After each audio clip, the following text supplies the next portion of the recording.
तो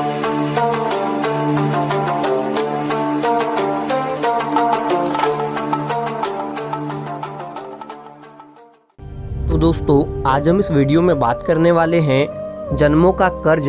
एक सेठ जी बहुत ही दयालु थे, धर्म कर्म में यकीन करते थे। उनके पास जो भी व्यक्ति उधार मांगने आता वे उसे मना नहीं करते थे। सेठ जी मुनीम को बुलाते हैं और जो उधार मांगने वाला व्यक्ति होता है उससे पूछते हैं कि भाई तुम उधार कब लौटाओगे, इस जन्म में या फिर अगले जन्म में। जो लोग ईमानदार होते वो कहते सेठ जी हम तो इसी जन्म में आपका कर्ज चुकता कर देंगे। और कुछ लोग जो ज्यादा चालाक व बेईमान होते वे कहते सेठ जी हम आपका कर्ज अगले जन्म में उतारेंगे। और अपनी चालाकी पर वे मन ही मन खुश होते कि क्या मूर्ख सेठ है, अगले जन्म में उधार वापसी की उम्मीद लगाए बैठा है। ऐसे लोग मुनीम से पहले ही कह देते कि वो अपना कर्ज अगले जन्म में लौटाएंगे। और मुनीम भी कभी किसी से कुछ पूछता नहीं था, जो जैसा कह देता मुनीम वैसा ही बही खाते में लिख देता। एक दिन एक चोर भी सेठ जी के पास उधार मांगने पहुंचा। उसे भी मालूम था कि सेठ अगले जन्म तक के लिए रकम उधार दे देता है। हालांकि उसका मकसद उधार लेने से अधिक सेठ की तिजोरी को देखना था। चोर ने सेठ से कुछ रुपये उधार मांगे। सेठ ने मुनीम को बुलाकर उधार देने को कहा।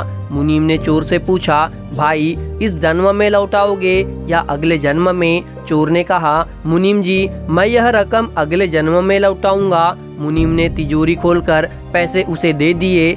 चोर ने भी तिजोरी देख ली और तय कर लिया कि इस मूर्ख सेठ की तिजोरी आज रात में उड़ा दूंगा। रात में ही सेठ के घर पहुंच गया और वहीं भैंसों के तबेले में छिपकर सेठ के सोने का इंतजार करने लगा। अचानक चोर ने सुना कि भैंसें आपस में बातें कर रही है और वह चोर भैंसों की भाषा ठीक से समझ पा रहा है। एक भैंसे ने दूसरी से पूछा तुम तो आज ही आई हो ना बहन।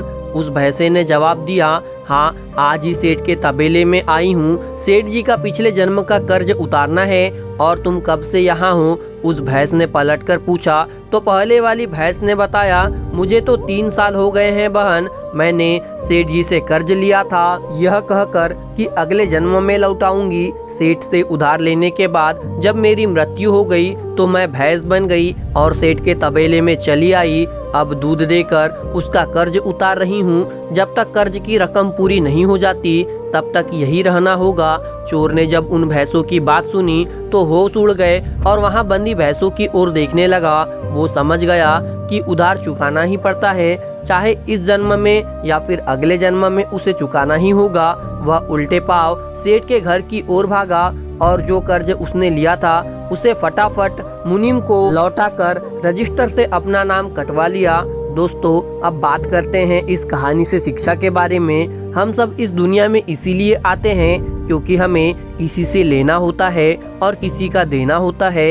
इस तरह से प्रत्येक को कुछ न कुछ लेने देने के हिसाब चुकाने होते हैं। इस कर्ज का हिसाब चुकता करने के लिए इस दुनिया में कोई बेटा बनकर आता है तो कोई बेटी बनकर आती है, कोई पिता बनकर आता है तो कोई माँ बनकर आती है, कोई पति बनकर आता है तो कोई पत्नी बनकर आती है, कोई प्रेमी बनकर आता है तो कोई प्रेमिका बनकर आती है, कोई मित्र बनकर आता है तो कोई शत्रु बनकर आता है, कोई पड़ोसी बनकर आता है तो कोई रिश्तेदार बनकर आता है। चाहे दुख हो या सुख, हिसाब तो सबको देना ही पड़ता है।